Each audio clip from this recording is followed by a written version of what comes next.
This episode of Tech News Day is sponsored by Calm and by Feels. The far right in this country just cannot catch a break. First, they lose their favorite president. Then they storm the Capitol and just serve the FBI a silver platter of self-incrimination. And then Disney made Lola Bunny way less hot for Space Jam 2. They canceled her boobs. I guess we'll probably cover that latest controversy in tomorrow's video. But back to the self-incrimination of the American far right.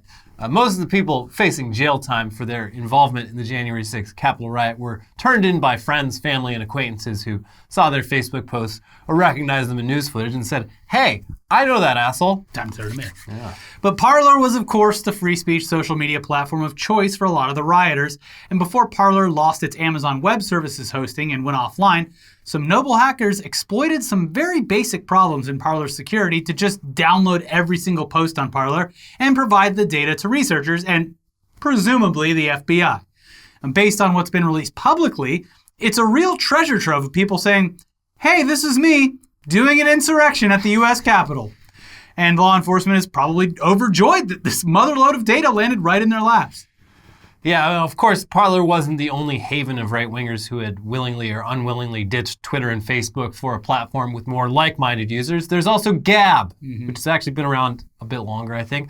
And if we're being honest, Gab makes Parler seem pretty quaint by comparison. For example, Parler doesn't seem to have ever had a user post their intention to commit a mass shooting at a synagogue right before doing exactly that. But Gab did. And where Parler was/is basically just conservative Twitter with a little bit of QAnon and other conspiracy theories sprinkled around. Gab just goes way beyond that. It's like straight up unambiguous Nazi shit on Gab. There's a reason that politicians and other prominent conservatives all hyped up Parler in the face of Twitter's censorship last year and not Gab. Yeah. It's the same reason they were like, hey, everyone go to 8chan. Yeah. Like, at least we can start kind of fresh with Parler and not make it seem like we're that bad, I guess. No, not a lot of talk about the JQ over on Parler. Got to dig around for it. Still, though, even without mainstream support, Gab grew quite a bit following Trump's Twitter ban and Parler's impending shutdown, gaining around 450,000 users on January 10th alone. And we know that for a fact thanks to the fact that Gab was recently hacked. The group Distributed Denial of Secrets say they received over 70 gigabytes of Gab data from a hacker known as Jax Paro and My Little Anonymous Revival Project. Cute name. And the data includes more than 40 million posts along with a bunch of private information about Gab's users.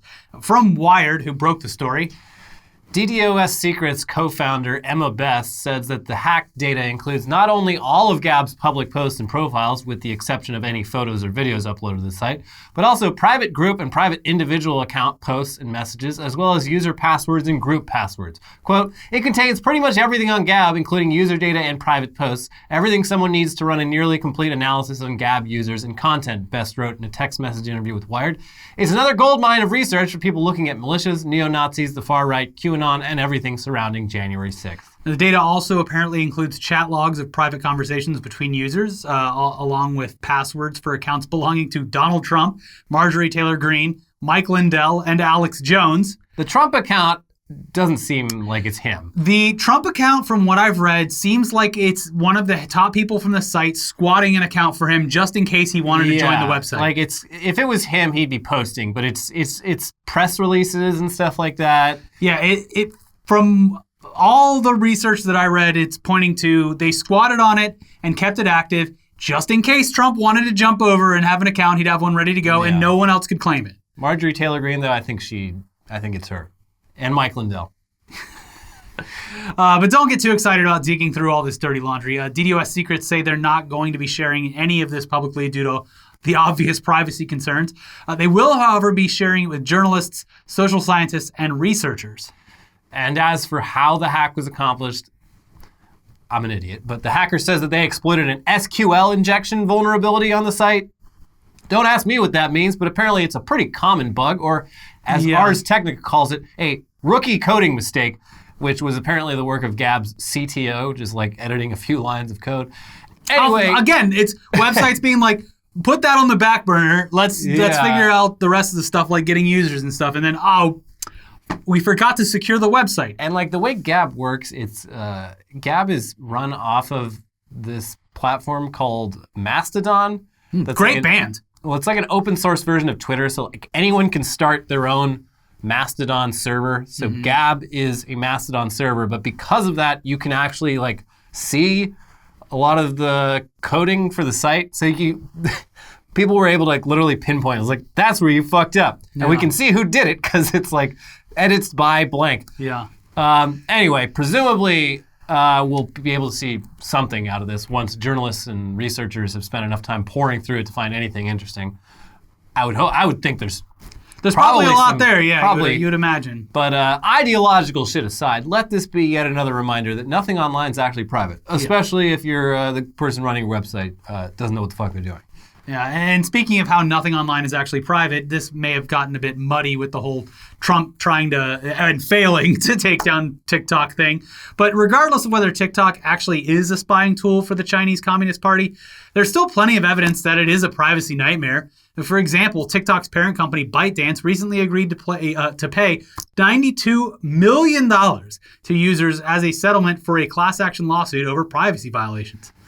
To be clear, ByteDance insists that this settlement is just to avoid a long, drawn-out lawsuit. Nobody likes doing those, and they're totally innocent of what they're accused of doing. But the lawsuit's allegations are pretty wild. For example, it alleges that TikTok used facial recognition technology to collect users' biometric data such as ethnicity, gender, and age, and also collect other highly sensitive personal data without users' permission, and then just sold that data to third parties. It also alleges that TikTok violated various state-level privacy laws as well as the Federal Computer Fraud and Abuse Act and Video Privacy and Protection Act. This, of course, follows years of similar allegations and other lawsuits related to data privacy on TikTok. Over in Europe, TikTok is currently facing potential legal action from multiple consumer protection groups in the EU, with complaints about data privacy, copyright, child protection, and more. It seems like despite defeating Donald Trump and maintaining its position as the social video app of choice for younger people, TikTok's troubles aren't going away anytime soon. I mean, hell, Joe Biden might eventually try to shut TikTok down himself as a way of seeming bipartisan. We'll reach across the aisle and do something that my predecessor What's something quick and easy I can do to win the support of Republicans briefly before they turn on me once again? You can have your $5 checks. I'm speaking Joe Biden 2025 voice. 2024 voice. Yeah. You can have your 50-cent checks, which we've obviously whittled it down. The coronavirus relief checks, they'll be coming any day now. It's 2024, and they're right around the corner. Your 25-cent checks will be in the mail as soon as we shut TikTok down. But if you made more than $10,000 last year, sorry. Yeah. If you made more than $5 last year, you did not get your 25-cent check. Yeah. Look, we'll see. Full admittance here, I love TikTok now. You love TikTok. It's all because I didn't have internet for like 2 weeks and I had to use my phone. And it was like but now I'm hooked. It's fucking great. I have a TikTok account. I don't post anything on it, but you need one to like browse effectively. Everyone's very nice on there, by the way. I only use it on desktop for some. I don't have the app. Oh, you're like Jordan. Everyone makes fun of you. Yeah, I sign into TikTok on the desktop and then I can browse around and look at hashtags or whatever. But it's a crazy site. It's just designed to just make you just keep on tapping those videos. Oh, yeah. Show me another one. Show me another one. Show me another one. It's endless fun. Some random is posting our clips on there unauthorized. Two people. And they get pretty decent views for like being completely disconnected from like us being disconnected from the TikTok ecosystem. Yeah. It's wild. I see it pop up. It's weird. Yeah. But hey, look, good for them. Whatever. Good for TikTok. And good for us. Yeah. Good for America. Anyways, in other lawsuit news, the Apple versus Epic suit is still months away. But Epic really seems to have kicked off a larger conversation about Apple's App Store policies in which they take a 30% cut of all app revenue while also banning alternative app marketplaces. Last month, lobbyists for Epic and other aggrieved companies got a bill submitted in the North Dakota state legislature that would have banned commissions in the App Store and the Google Play Store and would have forced Apple and Google to allow third-party app storefronts. But unsurprisingly, that didn't pass. A big worry seems to have been that North Dakota they might not have been able to even enforce this kind of law. Yeah. The entire state's budget is only slightly larger than what Apple spends each year on legal costs alone. So they seem to have been worried that Apple would just say, no, what are you going to do about it? And they would have literally been unable to do anything about it. You call our bluff. Yeah. We are a state with fewer people in it than most major cities. You're right. You're right, Apple. We're sorry. You got us. But down in Arizona, a similar effort seems to be having more success. Earlier this week, the Arizona House of Representatives voted 31-29 to pass a bill that would require app stores to allow app makers to use their own payment processing software and avoid transaction fees from Apple and Google. The law still needs to be debated and passed in the Arizona Senate. Then it has to be approved by Arizona's governor. But Apple and Google are still probably at least sweating a little bit and also probably frantically calling up their own lobbyists. Hey, do you know anyone in Arizona? Yes, her name's Meghan McCain. All right. She's the princess. Is she convincing? Is she able to persuade people? No, not really. She really tried to get people to throw Fauci under the bus, and they seemed undeterred. Yes, weird. Republicans hate her. Democrats hate her. Her own coworkers hate her. I don't think anyone likes this lady. Even her husband talked a bunch of shit on her before they got together. Yeah, he negged her into a relationship. All right, who else you got? Meanwhile, the main fight between Apple and Epic Games, that's coming up still, and Apple has succeeded in dragging Valve into things, despite Valve wanting no part in any of this. Leave us out of this. Please stop. So Valve's a private company, and therefore they keep specific sales and revenue data pretty close to the chest. But Apple asked the court to force Valve to share a ton of its internal data so that everyone involved could get a clear picture of the gaming business, especially compared to the Epic Store. Valve managed to get the court to narrow the scope of the data to yearly sales and pricing data about 436 specific games, but that's still a lot of data for Valve to essentially have to hand over to two of its biggest rivals, Epic and Apple, and Valve not too happy about this. Did you see anything about the Epic? I didn't even read the email. I was like, well, if these show up, great. It was a class action lawsuit against Epic for Fortnite V-Bucks, and they're paying out... Oh, in V-Bucks. In V-Bucks. Yeah. So I got the letter, and I was like, oh, looks like I'm getting 1,000 V-Bucks. I don't know when. What's that equivalent to, $100? No. $10? Yeah, something like $10. Wow. And it's not even real money. Well, you can get a lot of cool skins with that. I've been waiting on getting the Chun-Li skin. I've tried to log on when it went for sale, and I've just completely spaced. Oh, there's a Chun-Li skin? Yeah. She got those tree trunk legs? She sure does. Yeah. I got killed by a Chun-Li the other night, and I stayed on to watch the game end a little longer than I typically would. Step on me. She was, my world was opened when I was reading Nintendo Power at about probably 10 years old. Yeah. This artist rendition is very accurate. Well, I missed out on the sale, and I don't know when she's going back into the store, but I'll have 1,000 more V-Bucks to... Yeah. And they better not touch... Send a Google alert. They better not do what they did to Lola Bunny to Chun-Li. Yeah, turn her into just a flat piece of wood. Real Chun-Lis have curves. Yeah. In other news, here's a company we haven't talked about in a very long time. Music streaming service Tidal. What? In fact, despite covering Tidal a ton back when it launched in 2015, we haven't talked about it at all in the 2.5 years that we've been making videos for this channel. I mean, we briefly mentioned it during the Daft Punk retirement segment. Yeah. Anyways, the news is that Tidal has sold a majority of its ownership to Square, the financial services and mobile payments company run by Jack Dorsey, who also simultaneously runs Twitter and has a direct connection to Cash App somehow.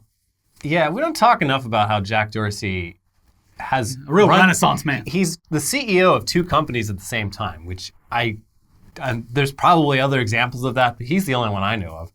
And SpaceX and Tesla. Oh, yeah, Elon. Yeah. Okay. Yeah. That's the problem with the economy these days and the way things are run. You need to be the CEO of two companies just to afford a house. Yeah. In this economy? Both the husband, the wife, or whoever. They need two companies both each. Need to work, and they both need to have companies. You're on two phones at the same time? Wait. Oh, I hung up on the wrong person. You're showing up to business meetings, and you got to go into the bathroom and change clothes. Two briefcases, and they're both falling open at the same time. Wait, hold on. You look just like the CEO for Twitter. I was meeting with the CEO for Square. Oh! Ah, jeez. Got my two desks mixed up. Anyways, Jay-Z and his business partners, they bought Tidal for $56 million. And 6 years later, they've sold it for $297 million. And Jay-Z still has a minority stake in it and gets to be on the Square board of directors, which is a pretty good deal. Not a bad flip at all. Yeah, respect. I mean... Because I think Square is going to be worth a hell of a lot more money than Tidal. Yeah. I mean, I've owned shares of Square for a couple of years now, and it is everything is in the toilet right now. We might be facing another recession, but up until a few hours ago, Square was one of my portfolios, one of the jewels in my portfolio. But yeah, no, it's look, I'll admit, Tidal has found its audience. There are, I'm assuming, we never had a problem with the idea of Tidal. It was the way they launched it. Yeah, it was the way they launched it, as if they were like writing the fucking Declaration of Independence and starting a fucking moon colony. It's like you're starting a streaming service and you have slightly better like terms for artists than Spotify. And your audio quality is way better because that's what their niche is. That if you want high, and it was really just Kanye. When Kanye was still tight with Jay-Z and not enemies as he is now. And Kanye kept making a big deal about how all his music was only going on Tidal, and it was just weird. It was a strange time, 2015, 2016. Oh, what I would give to go back to those being our biggest problems. Take me back then. Send me back to 2016. I'm filling my garage with N95 masks and bitcoins Oh yeah. Despite any ecological damage. Right. Yeah. Well, actually, I mean, if you look into how bitcoins are mined, the early bitcoins were a lot less bad for the environment. Yeah, exactly. The reason they're so bad is because of that's how it's, I don't want to look. The ethics are sound. You have to time travel in order to. Yeah. If you minted the first couple bitcoins, like you're in the clear. That money is nothing on your conscience. Totally chill. Yeah. Anyways, before we get to the rest of the news, time to calm down. This episode is sponsored by Calm. Sleep. We all love it, don't we? We love sleep, don't we, folks? We sure do. And most of us probably want more of it. All of it. I want to sleep forever. I keep saying that. Yeah. I mean that I want to sleep longer and look, let's get back into the ad read. But rather than getting a solid night's rest, we often find ourselves scrolling social media or reading the news when we should be powering down for the night. Which is why we're excited to partner with Calm, the app designed to help you ease stress and get the best sleep of your life. Calm has a whole library of programs designed for healthy sleep, like soundscapes, guided meditations, and over 100 sleep stories narrated by soothing voices like Stephen Fry, Kelly Rowland, and Laura Dern. Over 85 million people around the world use Calm to take care of their minds and get better sleep. And if you go to calm.com, that is calm.com/tech, you'll get a limited time offer of 40% off a Calm premium subscription, which includes hundreds of hours of programming. Get the Calm app and experience a transformation in the way you sleep. For our viewers, Calm is offering a special limited time promotion of 40% off a Calm premium subscription at calm.com/tech. That is 40% off unlimited access to Calm's entire library, and new content is added every week. Get started at calm.com/tech. That is calm.com/tech. And good news, this episode's also sponsored by Feels. Everyone just chill out. But back to back, these are feel good. Simmer down. Feel good sponsors. Do you experience stress or have anxiety or chronic pain or trouble sleeping at least once a week? You are not alone. Many of us do, especially these days. Our job isn't what you might call hard work, but sitting at a desk all day looking at the news isn't great for the back, and it's not great for the mind. Yeah. And it does make it hard to go to bed at a decent hour. Thankfully, we discovered Feels. Feels is premium CBD delivered directly to your doorstep. Feels naturally helps reduce stress, anxiety, pain, and sleeplessness. You just place a few drops of Feels under your tongue and you feel the difference within minutes. Yeah, I use Feels quite a bit throughout this pandemic, but especially in the midst of it. And like I said last time we talked about them, I've been my positive mental health thing has been riding my bike more, and mountain biking.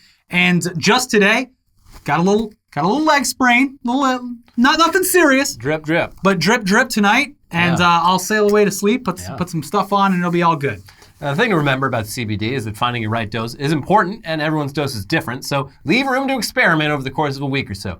You might need to take more or less to get the effects you're after. And if you're new to CBD, Feels offers a free CBD hotline to help guide your personal experience. Feels works naturally to help you feel better. There's no high, no hangover, no addiction. Join the Feels community to get Feels delivered to your door every month. You'll save money on every order, and you can pause or cancel at any time. Feels has us feeling our best every day, and it can help you too. Become a member today by going to feels.com/newsday, and you'll get 50% off your first order with free shipping. That is feals.com/newsday to become a member and get 50% automatically taken off your first order with free shipping. Feels.com/newsday. All right, back to the news now. Oh, no, not again. Griddy has been sued? No! Where's time, his GoFundMe? I'll send to him. Last time it was all those fake allegations that he had beat up the child. Mm-hmm. What is it this time? Oh, wait, never mind. It's not Griddy. It's Griddy. Yeah. Griddy. DDY. Well, thank goodness it's not the real Griddy. It's the other Griddy. And so you remember how Texas had that big storm a few weeks ago and the state's power grid failed and people just had to sit around and try not to freeze to death? No, I don't remember that. Everything happened. There's too much happening. I forgot. There's so many children's products have been canceled since that happened. How can I even keep track? How am I supposed to concentrate on Texas when Mr. Potato Head's dong is flashing in front of my brain cells all day? Anyway, do you also remember how following all this, a lot of people who did manage to get intermittent electricity during this whole bullshit experience then discovered that their electricity provider, Griddy, was charging them astronomical amounts of money. One guy got charged almost $17,000 for the month of February to just like have the lights on and run the fridge. Look, it's not the 80s anymore, but I have to assume that Griddy, the electrical grid, has a mascot that's shaped like a lightning bolt or something. Hey, it's me, the grid. Don't overuse me or I'll get you got astronomical charges. I'm at capacity. That's going to be a lot more money from you. The reason for this insanity, though, was Texas's extremely deregulated energy industry and the fact that Griddy, with 2 Ds, we are no longer talking about the mascot, by the way. No, Griddy did nothing wrong. But this Griddy's Griddy did. Electricity prices are based on supply and demand. So when there's not much electricity to go around because there's a blizzard that took half the grid offline and everyone's trying to use electricity, supply and demand means that electricity is going to be real expensive. All right, yeah, whatever, but a monthly bill of $17,000, it sounds a lot like price gouging, which is often illegal. And that's exactly what a new class action lawsuit in Texas alleges to have happened. So the woman who filed this class action suit, Lisa Khoury, says that her monthly bills with Griddy were usually between $200 to $250 a month leading up to February. But between February 1st and February 19th, she was charged over $9,500. Over $9,000? It's over $9,000. So she is seeking... Those are power levels too. She's seeking $1 billion for her trouble. The Dominion lawsuit style. So $1 billion for her and anyone else who joins the lawsuit, which is presumably a lot of people. Also, you want to aim high. Negotiation. You asked for the billion. Yeah. And thing is, despite how egregious this all is, she might not have that strong of a case because this is Texas we're talking about. For one thing, Griddy's prices aren't really even set by Griddy. They're set by ERCOT, the private company who is in charge of Texas's electrical grid. And also, Griddy did email customers beforehand to let them know that prices were about to get a little crazy and they should probably switch to a new provider ASAP. Though by that point it was too late. No one else was taking on customers. Why do but they did give people a heads up. What is up with these fucking fun names in Texas for serious products? Hey kids, get in the car. We're going to ERCOT. Oh, we're going down to Disney World? No. No. We're going to go down and check out the power company because they overcharge us. Yeah, the private company that runs our state's electricity for a profit. God, we're getting raked over the coals by Griddy, the lovable mascot for the Philadelphia Flyers. No, the electric company that charged us $9,000. Anyways, meanwhile, ERCOT, or ironically, the Electric Reliability Council of Texas, is being accused of keeping prices abnormally high for 2 days after most of the blackouts ended, resulting in an extra $16 billion in revenue, which is pretty shady. ERCOT, it sounds like they're trying to profit off of bad time for everyone else. Yeah, ERCOT is currently being investigated by the U.S. House of Representatives, and Texans are hopefully strongly considering whether the system they have is something they'd like to keep in place for the next ice storm. But on the upside, at least ERCOT's CEO got the boot this week when ERCOT's nonprofit oversight board voted to fire him. So that's good. Yeah. But Greg Abbott's just going to be like, yeah, I mean, we had electrical problems, but it wasn't our fault. So once in a 100-year storm. It was the illegal immigrants who came over and started messing around with the wires. Yeah, that's true. Dude, it was fucking less than... Sorry for cussing, YouTube. It was fucking less than 24 hours before this motherfucker stopped the mask mandate and then said that Joe Biden was letting illegal immigrants with COVID free into the state of Texas, placing blame for any COVID spread. All right, Texas, we defeated the virus. There's no more virus. Do whatever you want. And also, if anyone gets sick, the immigrants. It's Joe Biden's fault because he's just letting these plague-infected immigrants over the borders. You must have gotten it from one of them. Not even 24 hours. Not even enough time for like cognitive dissonance. Greg Abbott fucking sucks. I hate him so much. I couldn't believe it when I saw it. I was like, really? That soon? I know the internet's memory is not great, but a day? Yeah, he's horrible. They'll probably vote to keep him. He's an asshole, but he's our asshole. Yeah. Everything's bigger in Texas, even the assholes. Huge. Gaping. Yeah. Mm-hmm. Goatsy-esque. Moving on to COVID news. Oh, Jesus Christ. It looks like despite herd immunity hopefully being in the forecast for some time in the summer, the big conventions aren't ready to potentially hold super spreader events that prolong this already very long pandemic.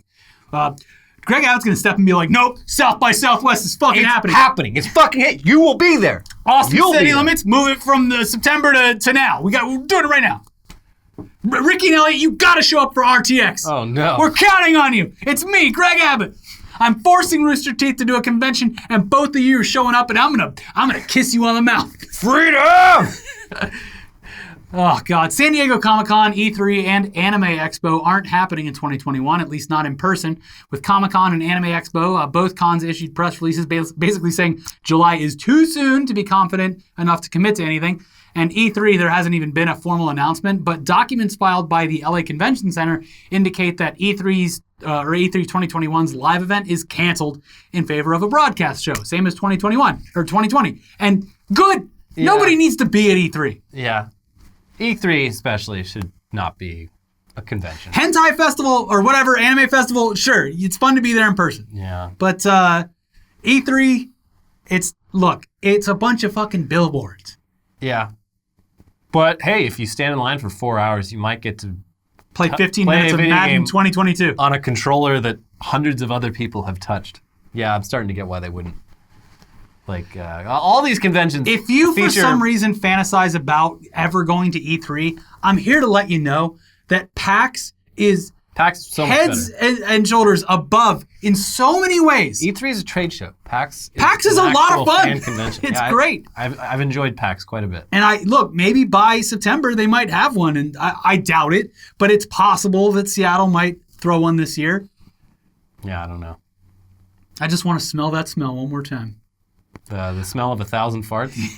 I just want to walk through that Hyatt lobby one more time. I just want to... The thing I miss most about these big nerd conventions is going to the bathroom and hearing like 20 dudes having explosive diarrhea at the same time. Because they're all eating processed cheese, like chili cheese fries from a convention center it's kiosk. Hilarious. Like, you know, public bathrooms, you hear like a loud shit, like occasionally. At these conventions, every time you go in the bathroom, someone is currently having just they're currently just tearing themselves up. And the best part is, like, it's just like bags upon bags hanging surrounding the stall. They say, they do a whole fucking thing. Broken. Yeah. This one's broken. Please leave me alone. I gotta get my cargo kilt back on. Yeah. Anyways, one last bit of news. The genealogy website MyHeritage recently added a new feature called Deep Nostalgia, where you can feed it old photos of your ancestors or whatever, dead family members, and it uses AI to animate subtle head movements and blinking and whatnot. It's very basic, but it's pretty cool seeing old photos of people like Abe Lincoln and Amelia Earhart moving around. And the feature seems to be a real hit with people who haven't seen their dead relatives in decades. But of course, some people are just signing up for MyHeritage accounts so they can feed this AI pictures of memes and other stuff, or just like anything that has a face on it. And the results are amazing. Yeah, in addition to memes, though, the best unintended use of this tool is making pictures of statues move around like they're alive. It's horrifying, but in a very funny way. Especially statues like that shitty Ronaldo bust from a few years back. It's alive. Basically, anything vaguely resembling a real human head comes to life thanks to MyHeritage, no matter how much you'd like it not to. Yeah, this is, I'm sure they're happy because you have to sign up to use the tool. And they can be like, hey, look at all these monthly signups. They're like, okay, did they do anything? They made animated GIFs. So. Then how much server capacity did that use? A lot. What's the bill? Listen, we got the graph. We can go down to the bank now and they'll loan us But money. we acquired so many customers. That's the thing. New signups. Signups are through the roof. Yeah, we're going to partner with Uber. Yeah. Anyways, if you use the MyHeritage tool to make something fun, send it to us. I get a real kick out of it. That's it for this week's episode. We'll be back tomorrow with talk about Lola Bunny and how she's not hot anymore. Gah! I can't. I think I speak for every father everywhere when I say that there's no point in watching kids. Why would I take my kids to this movie? Why would I take my kid to this movie? I'm not going to get rock hard in the movie theater. Oh my God. Ugh. Can't even jack off to cartoons anymore. The damn libs. First they took Potato Head's cock. Yeah. Anyways, yeah, if you haven't watched our 2 most recent episodes, they're right over there. Yeah. You know what to do. Yeah, it's fungible. I get it. Fungible. I literally said fungible. In my head, as I was saying it, I was like, that's wrong, but now you got to commit to it. I mean, it's probably like GIF or GIF. Yeah, it doesn't matter. Not really. I'm starting a revolution. Yeah. It's fungible. Fungible. No, Whatever. it's non-fungible. It's fungible. Bye. Bye.